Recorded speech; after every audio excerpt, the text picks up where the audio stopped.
नमस्कार,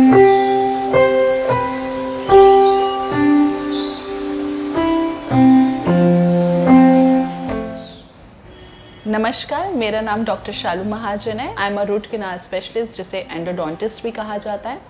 तो आज हम बात करेंगे रूट कैनाल ट्रीटमेंट पे। बेसिकली रूट कैनाल ट्रीटमेंट क्या है और ये कब किया जाता है, सबसे पहले हम इस पे बात करेंगे। Root canal is a part of tooth, root and the tooth,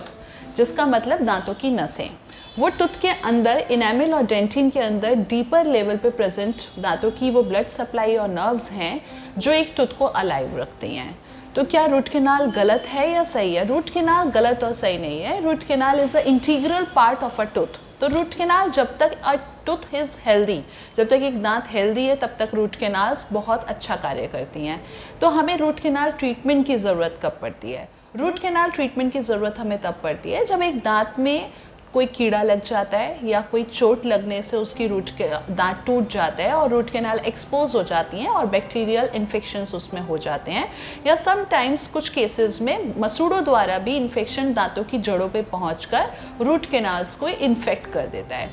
उस सिनेरियो में पेशेंट को कई सिम्टम्स आ सकते हैं, जैसे कि पेशेंट को दर्द होना दांत में, सडनली उसको लगना कि उसका दांत आधा टूट गया है, या पेशेंट को बहुत तेज़ गर्म खाने में उससे सेंसिटिविटी होने लगना, या दांत में जब खाना वो चबा रहे हैं तब उसमें दांत में दर्द से ही उनको मालूम पड़ता है।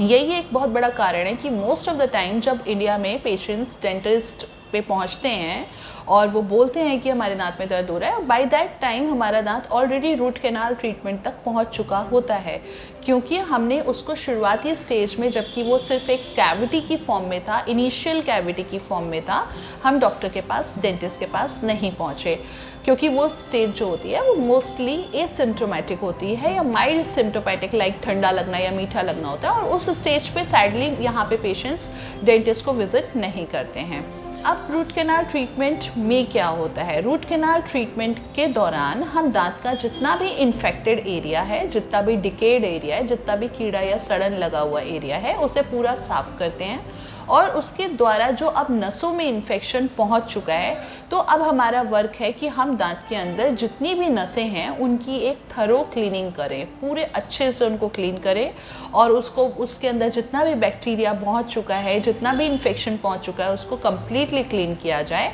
और फिर उसके बाद उन्हीं जड़ों को बाद में एक आर्टिफिशियल फिलिंग मटेरियल से फिल किया जाता है, जिसे कुछ जनरल लेमैन जो टर्म होती है उसमें कुछ लोग उसे नकली नसें डालना बोलते हैं, विच इज़ नॉट ट्रू। हम कोई नकली नसें नहीं डालते हैं, हम एक अच्छा फिलिंग मटेरियल टूथ के अंदर डालते हैं जो कि बॉडी के लिए बहुत ही सेफ है और बहुत ही सिक्योर्ड है।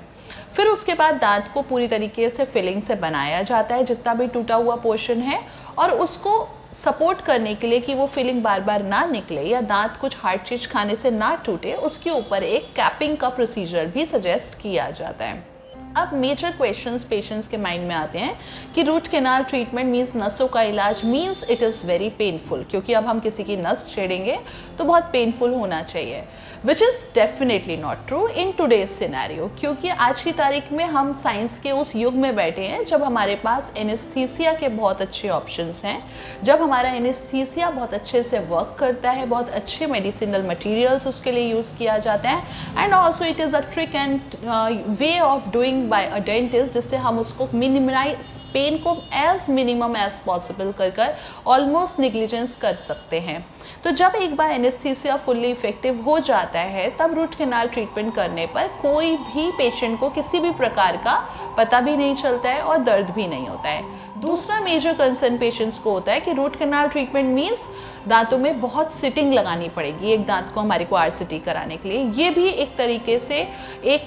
सोच इसलिए है क्योंकि जो ट्रेडिशनल वे में रूट कैनाल ट्रीटमेंट करते हैं या किया जाता था पास्ट में, उसमें 4 सिटिंग, 3 सिटिंग, 5 सिटिंग, इस प्रकार से कई सिटिंग दी जाती थी। आज की तारीख में most of the root canal treatments single sitting होते हैं। बाकी कुछ ऐसे केसेस होते हैं जिनमें हम इंटेंशनली कुछ दवाई दांतों की नसों में, जड़ों में डालकर छोड़ते हैं और दूसरी सिटिंग में उस इलाज को कंप्लीट करते हैं for the benefit of your patient, not for us. So basically 1 or 2 sitting are sufficient to complete a root canal treatment, और उसके साथ ही उस पर कैपिंग का वर्क किया था, जो कि आजकल डिजिटल होने की वजह से बहुत ही फास्ट हो चुका है। तीसरा एक सबसे बड़ा मिसकंसेप्शन है because of patients their own experiences in the past कि root canal treatment mostly fail हो जाता है, अनसक्सेसफुल रहता है, दोबारा इन्फेक्शन पड़ जाता है, डॉक्टर साहब इसे निकलवा ही दीजिए, ये वर्क नहीं करेगा, दांत को बाद में निकलवाना ही पड़ा था हमें। तो उस मिथ को क्लियर करना बहुत ज़रूरी है कि अगर पास्ट में कुछ ट्रीटमेंट्स आपके अनसक्सेसफुल रहे या प्रॉपरली ट्रीट नहीं हुए, इसका मतलब ये नहीं है कि वो ट्रीटमेंट में कोई दोष है।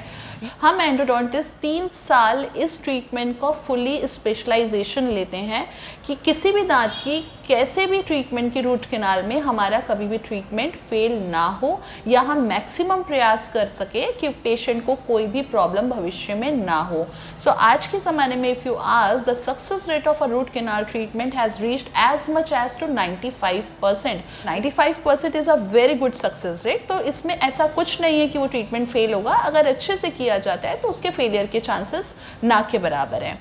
अब रीज़न ये है कि वो फेल क्यों होता है। उसके फेल होने के मेजर रीजंस ये हैं कि हमारा जो दांत है वो एक बॉडी पार्ट है और like any body part in a body, God has gifted us with variety of variations। जैसे कि हमारे शरीर के किसी भी अंग में बहुत वैरायटी मिल सकती है, बहुत सारी चीज़ें अलग यूनिक हो सकती हैं, ऐसे हमारे दांतों में भी रूट कैनाल के पैटर्न्स बहुत यूनिक होते हैं। कोई फिक्स्ड रूल नहीं है कि एक दांत में एक नस मिलेगी, 2 मिलेंगी, 3 मिलेंगी, 4 मिलेंगी या 5 मिलेंगी। देयर इज़ अ डेटाबेस जिसके बेसिस पे कभी कभी क्या होता है, कुछ लोग उसमें एक अज्यूम कर कि इसमें 2 नस होंगी, वो उसको बस ब्लाइंडली क्लीन करके उसको फिल कर देते हैं, जबकि उसमें एक्चुअली 3 या 4 नसें थीं और वो छूटी हुई नसें ही हमारे लिए री इन्फेक्शन का कारण बनती हैं और फेल ट्रीटमेंट का कारण बनती हैं। तो हम उसमें पूरी सावधानी बरतते हैं, अपने पूरा 15 साल के स्किल्स, पूरा अपनी मेहनत, अपनी नॉलेज को उसमें लगाते हैं एक दांत को ट्रीट करने के लिए, पूरा समय देते हैं कि कहीं कोई नस छूट ना जाए, जो भी ट्रीटमेंट हो वो परफेक्शन के साथ हो। इन सब बातों के साथ ही मैं ये क्लियर करना चाहूँगी कि root canal treatment is a very good treatment जब बात हमारे दांतों के निकालने पर आ जाए। तो हमें डेफिनेटली कोशिश करनी चाहिए कि हम उससे पहले रूट कैनाल ट्रीटमेंट और कैपिंग या बिना कैपिंग के भी कभी कभी हम उस दांत को ज़्यादा से ज़्यादा चलाएं। इसके साथ मैं आपको यही शुभकामनाएं दूंगी कि आपको इस रूट कैनाल ट्रीटमेंट की स्टेज तक ही ना पहुंचना पड़े। आप अपने दांतों का पूरा ख्याल रखें, सुबह शाम ब्रश करें और 6 मंथ्स में कम से कम डेंटिस्ट को एक बार विजिट कर लें।